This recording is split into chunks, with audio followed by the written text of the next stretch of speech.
Dios está en este lugar. Fluye un río que trae sanidad, que trae bendición y libertad. Si Dios está en este lugar,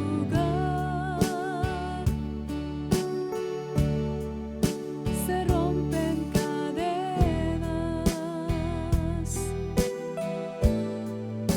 se va el dolor, se va la tristeza, llega la paz. Yo sé que está en este lugar, por eso levantaré mis manos. Yo sé que está en este lugar, por eso le brindaré mi canto. Yo sé que está en este lugar, por eso le brindaré mi mejor ofrenda. Lo puedo sentir tan cerca de mí. Él está en este lugar. Si Dios está en este lugar, fluye un río que trae sanidad, que trae bendición y libertad. Si Dios está en este lugar,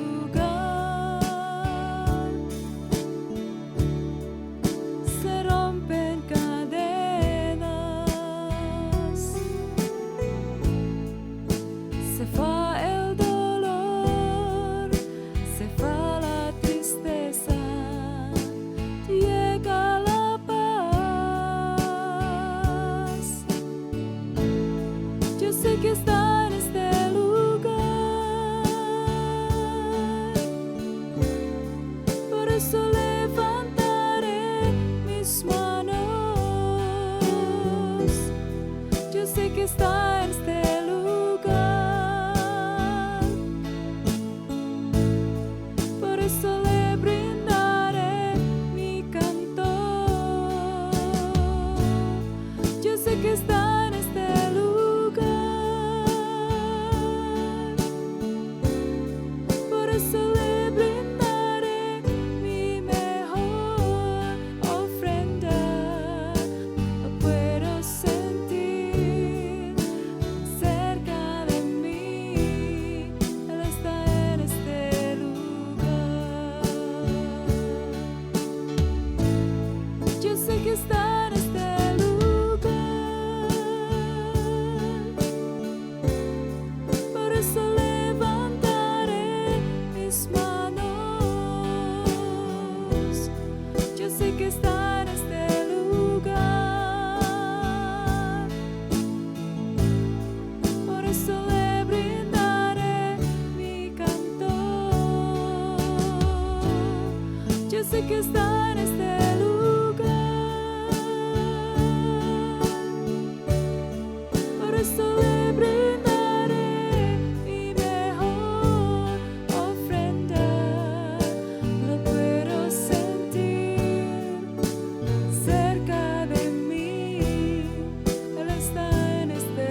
Dios los bendiga, hermanos. Es un gozo que nos pueda acompañar hoy para estudiar nuevamente la palabra de Dios. Antes de iniciar en la lectura, vamos a tomar un tiempo para poner esta enseñanza en manos de Dios, que su Espíritu Santo obre a través de la palabra y que hoy seamos bendecidos al estudiar cada pasaje y cada versículo. Vamos a inclinar nuestro rostro donde quiera que nos encontremos y glorificar a Dios, hermanos. Gracias, Cristo Jesús, por el momento que tú nos permites estudiar tu palabra. A través de la semana hemos estado teniendo estudios bíblicos donde nos hemos gozado al aprender, Señor, lo que tú hablas en las Escrituras. Nos gozamos al aprender acerca de tu propósito y tu voluntad. Nos gozamos al aprender acerca de tu juicio, Señor, de tu justicia, pero también de tu bondad y de tu misericordia y la gracia que has extendido a cada pecador. Hoy al estudiar tu palabra te pedimos, Señor, que obre en nuestras vidas, Señor, que seamos alimentados, que seamos confrontados por tu palabra, Señor, que seamos desafiados y que tu Espíritu Santo nos ayude a poner por obra cada mandamiento, Señor, y cada cosa que encontremos en ella. Te agradecemos porque tú estás hoy con la iglesia y bendecimos tu santo nombre. Pedimos todo esto en el nombre del Padre, del Hijo y del Espíritu Santo. Amén. Hermanos, pues es un gozo compartir nuevamente la palabra de Dios y hoy vamos a estar viendo un pasaje del Antiguo Testamento en el libro de Miqueas. Si me gusta acompañar ahí en su Biblia, en el capítulo 6, vamos a estar leyendo principalmente los primeros 8 versículos, pero tenga su Biblia a la mano porque vamos a estar explorando también otros versículos del Antiguo y Nuevo Testamento. Y primero que nada, mientras que busca ahí en sus Biblias, Miqueas capítulo 6, le quiero dar un poco del contexto acerca de lo que habla este libro. Entonces, Miqueas es un libro que se escribe por el profeta 700 años antes de que venga Cristo. No era el único profeta de Dios. Habían otros profetas como Amos, Oseas, Isaías, que también profetizaron al pueblo alrededor del mismo tiempo. Eran contemporáneos todos estos profetas. Y todos se encontraban en la misma situación. Todos advertían al pueblo de que la idolatría y la decadencia moral en la que había caído el pueblo había causado que Dios los entregara a sus enemigos, porque ellos habían rechazado los mandamientos, las promesas y todo lo que Dios les había dado como instrucción. Ellos iban a ser entregados en manos de sus enemigos. Para Judá y su gente era los asirios y los sirios y los babilónicos, y para el otro reino de Israel vendrían otros enemigos a tomarlos, pero básicamente lo que el libro resume es esto, de que la tierra se encontraba en un momento de idolatría como ningún otro tiempo lo había experimentado el pueblo de Israel. Recordemos, el pueblo de Israel constantemente en el Antiguo Testamento es un pueblo que le encanta adorar ídolos, dioses falsos. Y lo encontramos desde el principio en Génesis. Vemos que el pueblo constantemente tiene un corazón que se desvía de la adoración al único Dios verdadero y encuentra todos los dioses paganos a su alrededor y los toma como propios. De hecho, me recuerda a una frase de Juan Calvino donde habla de que el corazón del hombre es una fábrica perpetua de ídolos, que constantemente el corazón del hombre está fabricando ídolos. Y de acuerdo a lo que la palabra de Dios nos enseña, es cierto. Entonces, para el pueblo de Israel, en el contexto de Miqueas, el pueblo estaba practicando sincretismo religioso, al extremo que es sincretismo de que agarraron las prácticas y los dioses de las religiones paganas y pueblos paganos y le incorporaron a su adoración normal.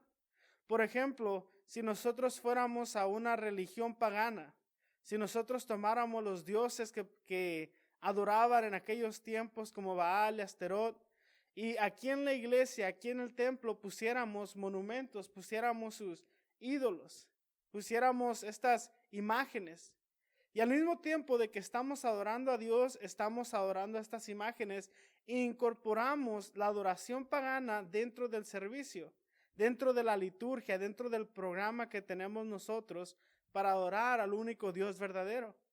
Entonces, esto es lo que estaba haciendo el pueblo de Israel en ese momento. Habían mezclado era el sincretismo religioso, la adoración de Baal, junto con el sistema de sacrificios de Dios.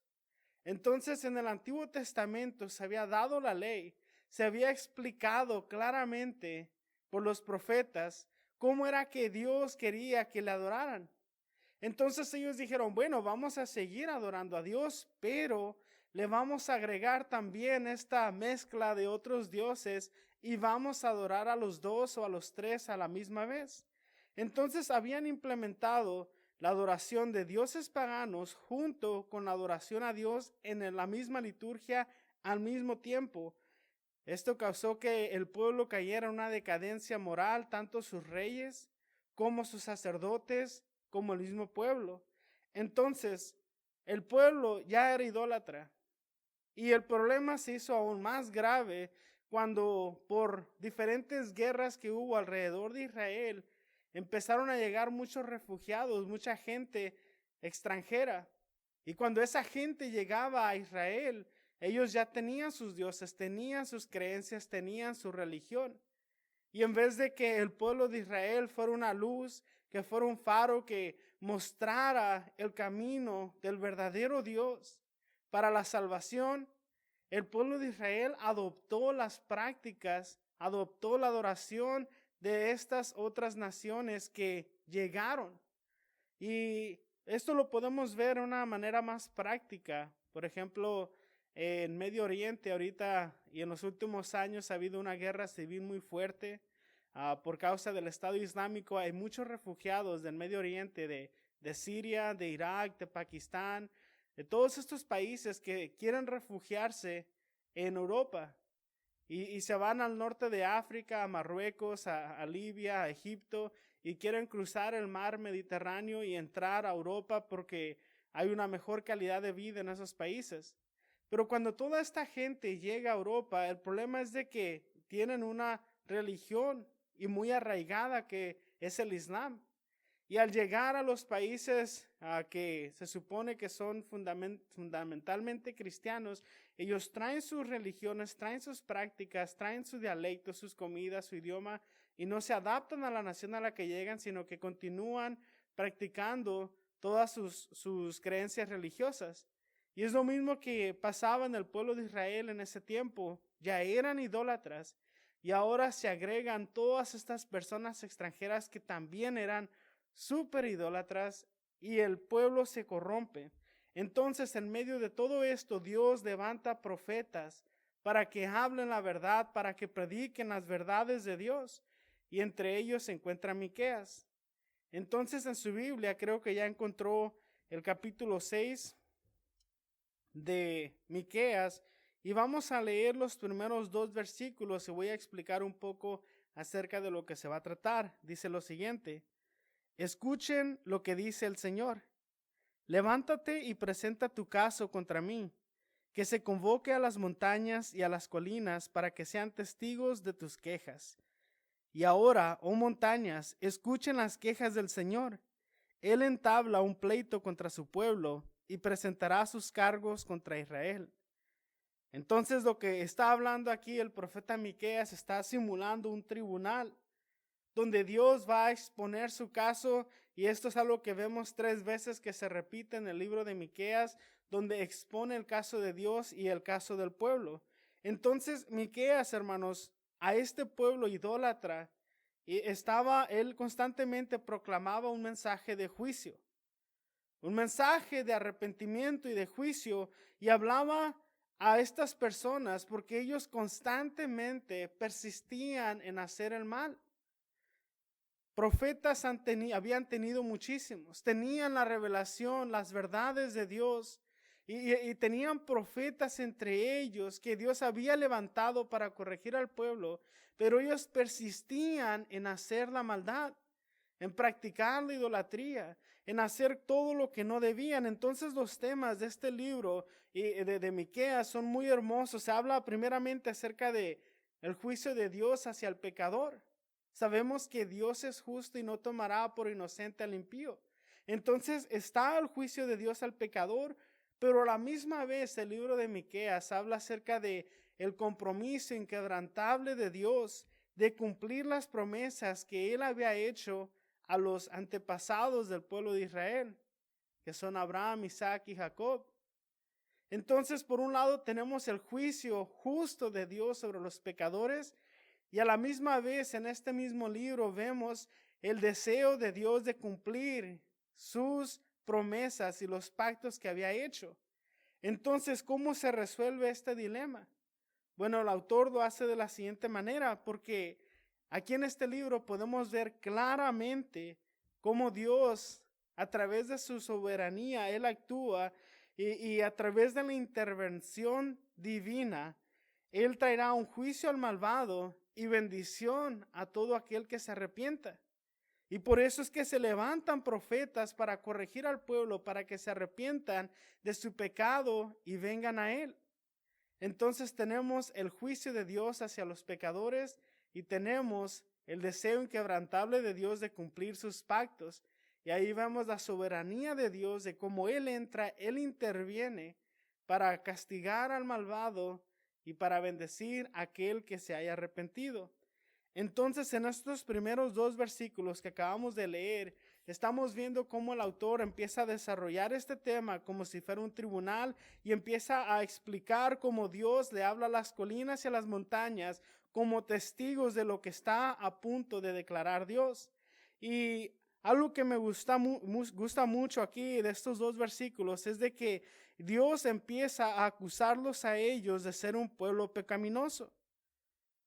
Y al ser un pueblo pecaminoso, la Biblia nos enseña en Romanos capítulo 5, versículos 10 y 11, de que el pecado causa que nosotros tengamos enemistad con Dios.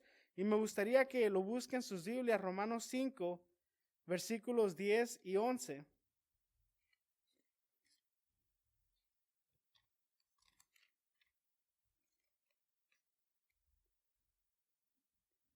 Dice lo siguiente: pues como nuestra amistad con Dios quedó restablecida por la muerte de su Hijo cuando todavía éramos sus enemigos, con toda seguridad seremos salvos por la vida de su Hijo.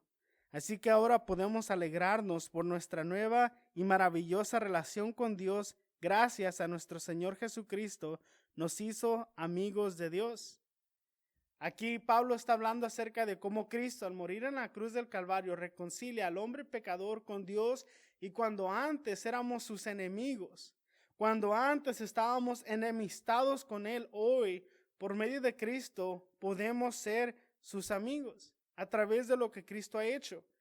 Entonces, por eso la gravedad de Miqueas capítulo 6, versículo 1 y 2, donde Dios empieza a hablar de el pecado que está cometiendo el pueblo, ¿por qué es tan grande? ¿Por qué causar tanto dilema por esto? Porque el pecado, hermanos, causa enemistad con Dios. Porque el pecado causa que estemos alejados de Él. No podemos permanecer en nuestro pecado y continuar pecando continuamente, intencionalmente, y a la vez ser amigos de Dios. No se puede, no se ha experimentado el nuevo nacimiento, no ha nacido de nuevo, no ha creído para salvación. Algo está pasando. ¿Dónde ha caído esa semilla del evangelio si pensamos que puedo continuar en mi vida pecaminosa y a la vez ser un hijo o un amigo de Dios? La Biblia no nos enseña esto, y aquí claramente lo está a punto de exponer Miqueas. Vamos a continuar con el versículo 3 y nos vamos a enfocar solamente ahí. Dice lo siguiente: oh pueblo mío, ¿qué te he hecho? ¿Qué he hecho para que te canses de mí? Contéstame. Como le comentaba ahorita, ya se habían levantado bastantes profetas antes de Miqueas. Y a la misma vez que predicaba Miqueas, predicaban otros profetas en la tierra. Y aquí la pregunta de Dios a través del profeta es: ¿qué te he hecho? ¿Qué le había hecho Dios al pueblo? ¿Acaso le había hecho algún mal? ¿Acaso Dios había causado que viniera maldición sobre ellos? ¿Había causado Dios que les fuera mal? ¿Les había causado Dios al pueblo algo de lo que ellos podrían quejarse o venir ante Él y decir: tú has sido malo conmigo? Y la pregunta que hace Dios: ¿qué he hecho para que te canses de mí? Ahora, tal vez usted lee este pasaje y dice: bueno, tal vez ese soy yo, tal vez eso es mi condición espiritual en la que me encuentro, tal vez sí me he cansado de Dios, hermano, pero no está hablando de usted y no está hablando de mí, está hablando acerca de la condición espiritual en la que se encontraba un pueblo que permanecía y perseveraba en su pecado. Y la pregunta que hace Dios es esta: ¿qué te he hecho? ¿Qué he hecho para que te canses de mí? Un pueblo que perseguía constantemente la maldad. Y Dios exigía una respuesta, dice el versículo 3, contéstame. Y vamos a leer los versículos 4 y 5, donde Dios empieza a hacer una lista breve de algunos milagros que Dios ha hecho al pueblo de Israel. Dice lo siguiente: yo te saqué de Egipto y te redimí de la esclavitud. Envié a Moisés, a Aarón y a Miriam para ayudarte.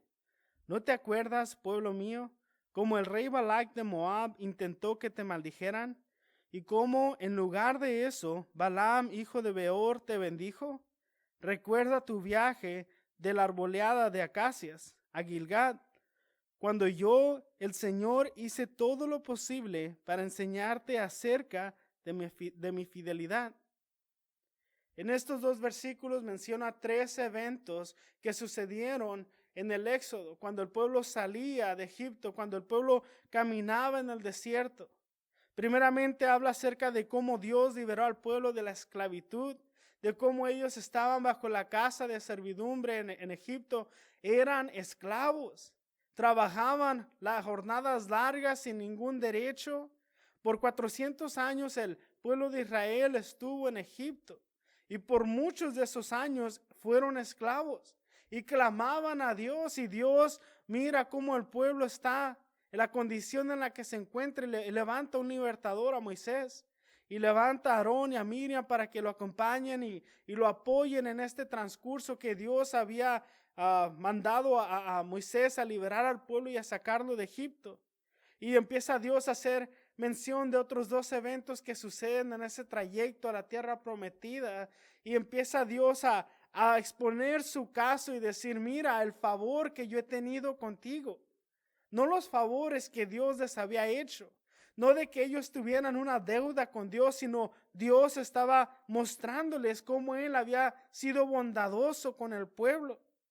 Y les hace les da estos 3 eventos para mostrar que Dios es un Dios bondadoso, que Dios es un Dios bueno, que Dios no les había traído ningún mal, ninguna maldición, que Dios desde el pasado hasta el presente no les había hecho ningún mal.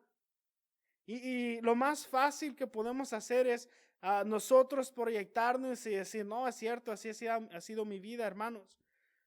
Estamos viendo un pueblo que permanece en su pecado. Nosotros no tenemos motivo de permanecer en nuestro pecado porque hemos sido lavados por la sangre de Cristo. Nosotros hoy conocemos a nuestro Salvador, que es Jesucristo. Tenemos al Mesías. Ellos no lo conocían. Hoy nosotros tenemos al Espíritu Santo que nos da dominio propio, al Espíritu Santo que nos guía a toda verdad, al Espíritu Santo que nos redarguye cuando estamos haciendo algo que no debemos. Tenemos un abogado para con el Padre, que es Cristo Jesús. Hoy nosotros, hermanos, no tenemos excusa para vivir como este pueblo. Y Dios les muestra 3 eventos donde Él ha mostrado su favor y ha obrado con poder en el pueblo. Y los siguientes versículos, el 6 y el 7, se me hacen muy importantes porque es la respuesta más obvia que cualquier persona le puede contestar a Dios. Pero aquí el profeta lo empieza a exponer como algo retórico. Vamos a ver el versículo 6 y 7. ¿Qué podemos presentar al Señor? ¿Debemos traerle ofrendas quemadas? ¿Debemos inclinarnos ante el Dios Altísimo con ofrendas de becerros de solo un año? ¿Debemos ofrecerle miles de carneros y 10,000 ríos de aceite de oliva? ¿Debemos sacrificar a nuestros hijos mayores para pagar por nuestros pecados? La lista que les hace aquí Dios es cuando nosotros intentamos, en base de obras, estar tablas con Dios. De que sí, mira Dios, he pecado mucho, hemos cometido muchas cosas malas, pero ¿qué tal si te damos una ofrenda muy grande? En ese entonces era ganado. Hoy en día es a través de cosas económicas, a través de nuestro tiempo. Bueno, sí, nos portamos demasiado mal, así que vamos a hacer muchas obras buenas, vamos a dar muchas despensas, vamos a ayudar en muchas casas hogares. Y lo más increíble, la última parte del versículo 7, debemos sacrificar a nuestros hijos mayores para pagar por nuestros pecados. ¿Por qué Dios diría algo así? ¿Por qué Dios hablaría acerca de entregar becerros, matar animales, a entregar ríos de aceite de oliva? Porque todo esto que está hablando el profeta son prácticas que realizaban todos los paganos.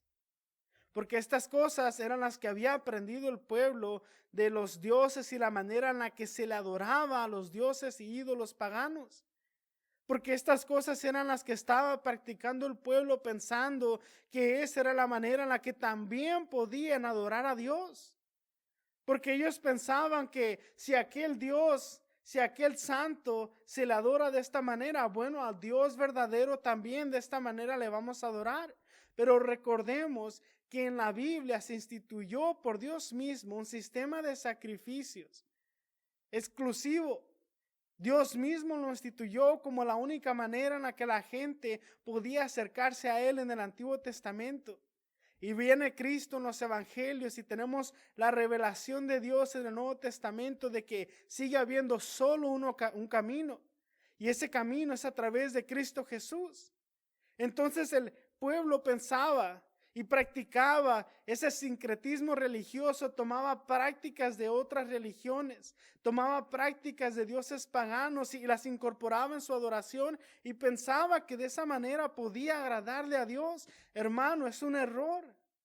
Si usted está pensando que a través de sus obras, a través de sus cosas buenas, que porque sus vecinos o la comadre o el compadre o los amigos practican cosas malas o también son religiosos y lo que ellos están haciendo queremos incorporarlo a la manera en la que nosotros adoramos a Dios, en el estilo de vida que vivimos para glorificarle a Dios, estamos cometiendo un error grande.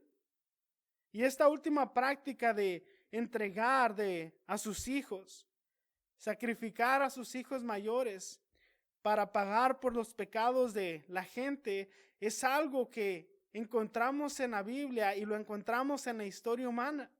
Y es algo horrendo, es algo horrible creer o saber de que a través de la historia muchas prácticas paganas involucraban matar niños, quemar niños, sacrificar niños. Y de hecho era tan grande la adoración de esta manera a los dioses paganos que Dios en repetidas ocasiones advierte al pueblo. Y me gustaría que me acompañara en Levíticos capítulo 20.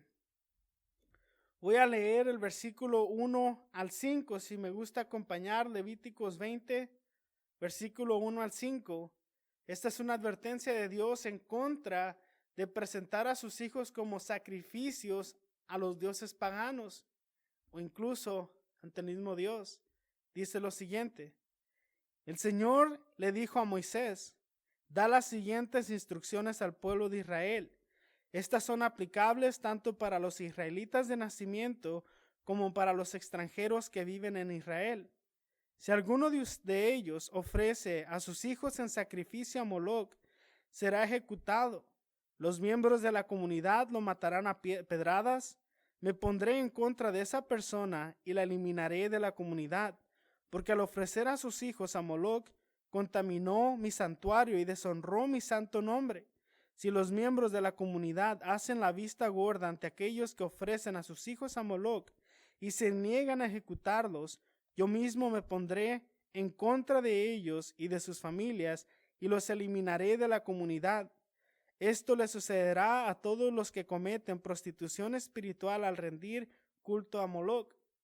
Aquí en la iglesia hemos tocado este tema del dios Moloc, de cómo en esos tiempos tenían un horno gigante y ese horno tenía la figura de este dios falso Moloc. y traían a sus niños y los ponían sobre una parrilla y los quemaban vivos como sacrificio, como una ofrenda. Y esa era la manera en la que adoraban a ese Dios. Así como nosotros venimos y entonamos cantos para darle gloria y honra a Dios, ellos honraban y adoraban a su Dios quemando niños. Y no es la única advertencia que tiene el pueblo de Israel, esto es en Levíticos. Ahora vámonos a Deuteronomio capítulo 18, versículo 9 y 10. En Levítico se da la ley de Dios por primera vez. En Deuteronomio el pueblo está a punto de entrar a la tierra prometida y nuevamente se les da la ley. Nuevamente viene una advertencia en contra de esta práctica. Dice lo siguiente, el versículo 18, versículo 9 y 10. Cuando entres en la tierra que el Señor tu Dios te da, ten mucho cuidado de no imitar las costumbres detestables de las naciones que viven ahí. Por ejemplo, jamás sacrifiques a tu hijo o a tu hija como una ofrenda quemada. Tampoco permitas que el pueblo practique la adivinación, ni la hechicería, ni que haga interpretación de agüeros, ni se mezcle en brujerías. Es muy clara la advertencia de Dios. Y no es una advertencia, no es una sugerencia, no es la opinión de Dios acerca de estas prácticas, es un mandamiento de Dios. Y es increíble saber de que tantos hombres al adorar a sus dioses falsos sacrificaban a niños vivos. A sus primogénitos los presentaban en el fuego para adorar a estos dioses paganos. Es increíble saber cómo a través de la historia humana podemos ser cegados por el pecado de una manera tan horrible que podemos llegar a la práctica de sacrificar niños como algo normal y que pensemos que estamos haciendo algo correcto. Por eso es horrible lo que estaba pasando en Miqueas, que el pueblo en su adoración a Dios estaba incorporando prácticas paganas y creían que al incorporar todas estas cosas malvadas estaban adorando a Dios. Tengamos cuidado nosotros, hermanos, en la manera en la que estamos adorándole. ¿Cuál es la manera, el estilo de vida de adoración en la que vivimos? Replicando, imitando y tomando cosas de todas partes o leyendo la palabra y llevando a cabo la adoración bíblica ante el Dios verdadero. Quiero leerle Segunda de Reyes capítulo 17 del versículo 14 al 17, donde nuevamente el pueblo de Dios está incorporando esta práctica de sacrificar a sus hijos en el fuego. Dice el versículo 14, sin embargo, los israelitas no quisieron escuchar. Fueron tan tercos como sus antepasados, quienes se negaron a creer en el Señor su Dios, rechazaron sus decretos y el pacto que él había hecho con sus antepasados, y despreciaron todas sus advertencias, rindieron cultos a ídolos inútiles, por lo cual ellos mismos se volvieron inútiles. Siguieron el ejemplo de las naciones vecinas, desobedeciendo el mandamiento del Señor de no imitarlas. Los israelitas rechazaron todos los mandatos del Señor su Dios e hicieron 2 becerros de metal, levantaron un poste dedicado a la diosa Acera y rindieron culto a Baal y veneraron a todas las fuerzas del cielo. Hasta sacrificaron a sus hijos y a sus hijas en el fuego. Consultaron con adivinos y practicaron hechicería y se entregaron por completo al mal, con lo cual provocaron el enojo del Señor. Hermanos, ¿a qué les recuerda? En el radio escuchamos acerca de lecturas del tarot, los horóscopos. Usted levanta una revista, levanta un periódico y encontramos ahí secciones de adivinadores, acerca de brujos, acerca de limpiezas, de chamanes. Vivimos en una cultura que practica aquellas cosas que el pueblo de Israel practicaba. Y es tan triste ver en la iglesia, he escuchado hermanos que hablan acerca de la meditación que realizan para tener una conexión con Dios, que se escucha más como una sesión espiritista que una adoración real, bíblica.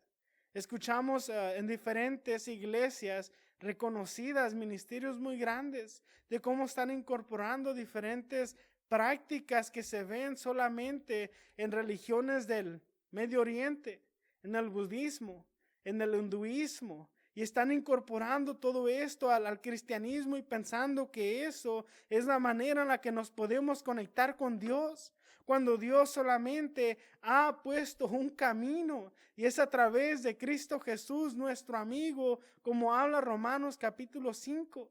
El esoterismo, la lectura de cartas, la adivinación, la hechicería, las limpias, todo este tipo de cosas son condenadas claramente en la Biblia. Y la más grande de ellas es sacrificar a sus hijos en el fuego. Sí, tal vez usted no lo haya hecho, tal vez no conozcamos a nadie en toda nuestra vida que haya sacrificado a su hijo ante algún ídolo. Pero ¿qué tal todas las otras prácticas y creer que de esa manera estamos adorando a Dios? Todo lo místico, todo aquello, hermanos, que parece ser que viene de Dios, pero no lo es. Hermanos, tengamos cuidado con aquellas cosas que estamos practicando que no honran y glorifican a Dios. Esta es la advertencia que tenemos en su palabra y es lo que el pueblo estaba practicando.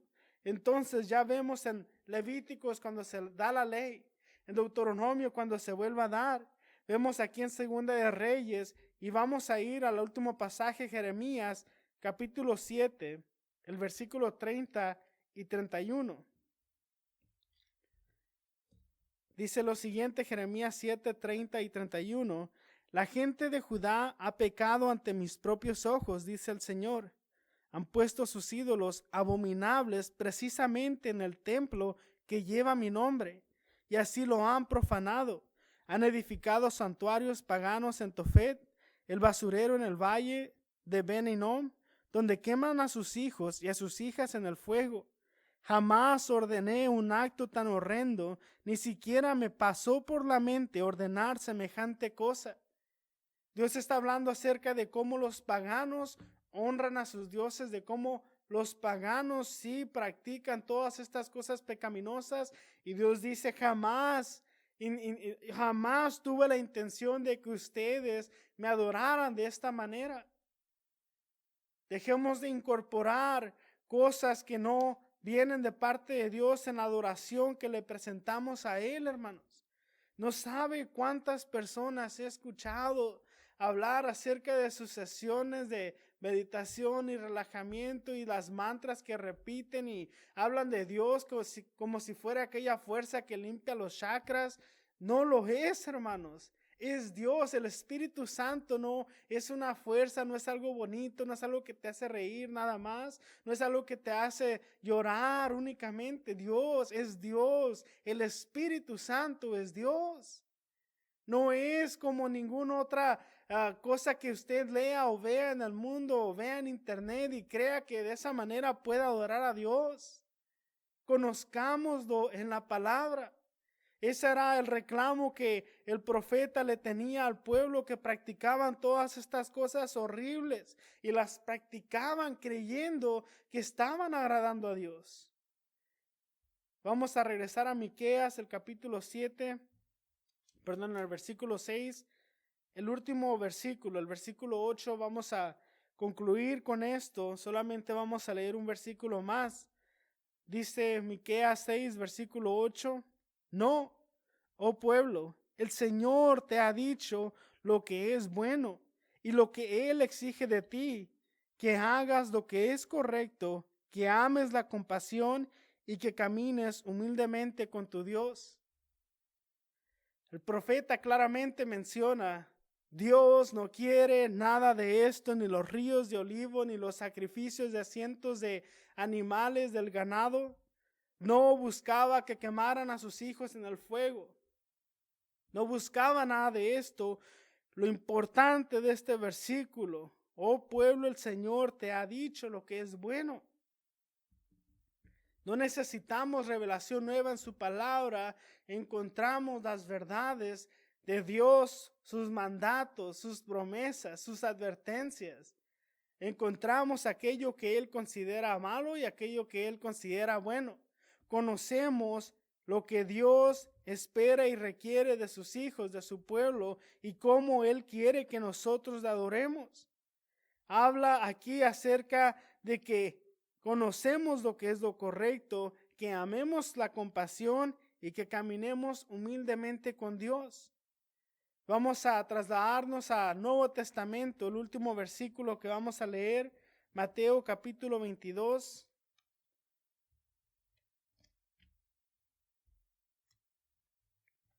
Vamos a leer el versículo 36 al 40.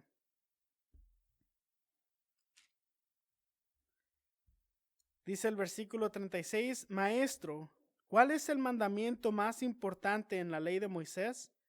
Jesús contestó, ama al Señor tu Dios con todo tu corazón, con toda tu alma y con toda tu mente.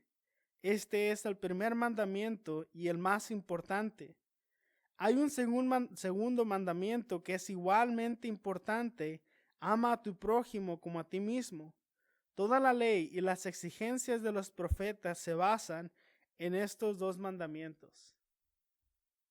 Se acercan a Jesús y le preguntan cuál es el mandamiento, si hay una cosa que puedo hacer y que puedo vivir de una manera que te agrade, Señor, ¿cuál es?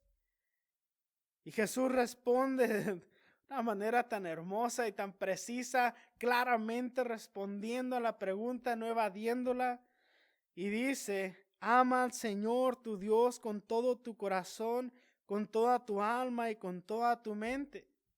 Y después habla acerca de amar al prójimo como a nosotros mismos. Lo que habla Miqueas, versículo 8, que nosotros sabemos cómo hacer el bien, que ya hemos recibido la instrucción de Dios. Hermanos, al amar a Dios, podemos nosotros cumplir lo que Dios exige de nosotros porque lo amamos. Con todo nuestro corazón, con toda nuestra mente, con todo nuestra alma. Si lo amáramos como Él pide que lo amemos, sería fácil cumplir lo que Él exige de nosotros. Al leer este pasaje, la Biblia habla en Miqueas 6:8 de que nosotros hagamos lo que es bueno.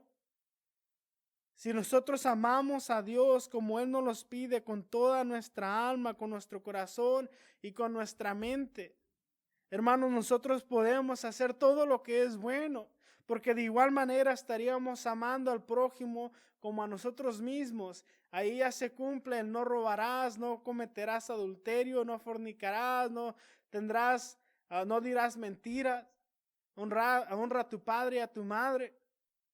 Todo lo que batallamos por cumplir en nuestras fuerzas al nacer de nuevo, tener el Espíritu Santo de Dios en nuestras vidas, podemos nosotros cumplir lo que dice Miqueas 6:8. También Miqueas 6:8 habla de que hagamos lo que es correcto, de amar la compasión y ahí se enfoca claramente la segunda parte de la respuesta de Jesús. De amar al prójimo como a nosotros mismos, tendríamos compasión por los demás. Y la última parte de caminar humildemente con Dios. Qué hermosa expresión, caminar humildemente con Dios. Al amarlo, al tener esa reverencia que Él se merece, al ponerlo en el lugar que Él es el único que puede y debe de estar en nuestras vidas. Caminar humildemente reconociendo de quién provee todas las bendiciones en nuestras vidas, de quién viene todo lo bueno en nosotros, quién es aquel que hace que tengamos vida cada día, que podamos respirar, que podamos vivir y disfrutar solamente por Él. Caminar humildemente con tu Dios. Estamos caminando nosotros con Él. Que Él nos guíe, que Él nos muestre su voluntad, que Él llene nuestra vida, que sea plena nuestra experiencia de salvación en Él. El pueblo en ese tiempo practicaba el sincretismo, querían adorarle como ellos querían y mezclaron todas las otras prácticas paganas en la adoración a Dios. Y lo único que Dios, al presentar evidencia de que Él ha sido bueno, les dice: no quiero sacrificios, no quiero que quemen a sus hijos, no quiero ríos de aceite de olivo, solamente quiero que ustedes me obedezcan. Nada más. Y Jesús lo resume en amar a Dios con toda nuestra mente, toda nuestra alma, todo nuestro corazón, y amar al prójimo como a nosotros mismos. Y tal vez va a tardar esto, hermanos, en nuestro trayecto, nuestro caminar con Cristo, en que haya en nosotros ese amor, pero buscándolo a Él, en oración, leyendo su palabra, conociéndolo más, conociendo su palabra, sabremos qué hacer. Así que hoy yo quiero terminar con esto. Hay muchas enseñanzas que podemos tomar de este pasaje de Miqueas, y lo invito a que lea el libro completo de Miqueas. Está corto. Ahí podemos ver cómo Dios es justo y traerá su juicio sobre el pecador, pero también cumplirá sus promesas a todo aquel que se ha arrepentido. Vemos la justicia y el amor de Dios claramente a través de este libro. Ahora nosotros que lo conocemos, hermanos, pidamos a su Espíritu Santo que nos ayude, que nos dé fuerza, que nos dé sabiduría, que incremente nuestra fe para vivir de una manera que glorifique y honre a Dios, y dejar atrás y dejar fuera, dejar de practicar todo aquello que no lo glorifique y lo exalte. Vamos a orar, hermanos. Padre, en este día hemos leído tu palabra.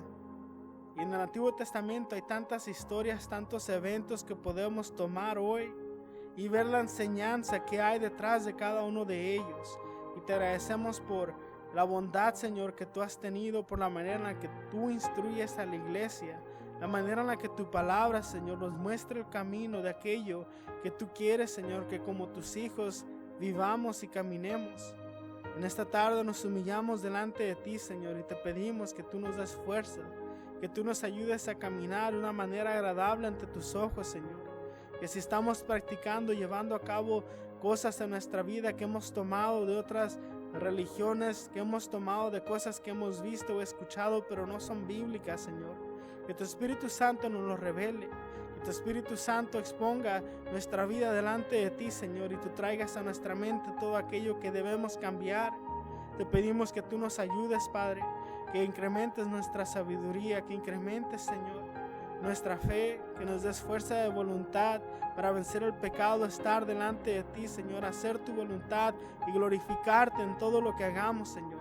Te pido que bendigas a la iglesia, a cada miembro, Señor, donde quiera que ellos se encuentren, que tú puedas, Señor, ayudarles a crecer espiritualmente, que podamos, Señor, honrarte en todo lo que hagamos, que les dé salud en estos momentos, Padre, donde está esta crisis de salud. Te pido, Señor, que los bendigas en sus trabajos, en sus hogares, y todos los estudiantes que están en casa tomando clases virtuales. Te pido, Señor, que les des la paciencia que necesitan, que estés con ellos, Señor, y que puedan salir bien en todos sus estudios académicos. Te agradecemos, Padre, por tu bondad, y tomamos consejo hoy de tu palabra y pedimos, Señor, que tengas misericordia, de cada uno de nosotros, y te damos gracias por la gracia que hemos encontrado y el favor delante de tus ojos. Glorifícate en nuestras vidas, Señor. Te adoramos, Cristo Jesús. Amén.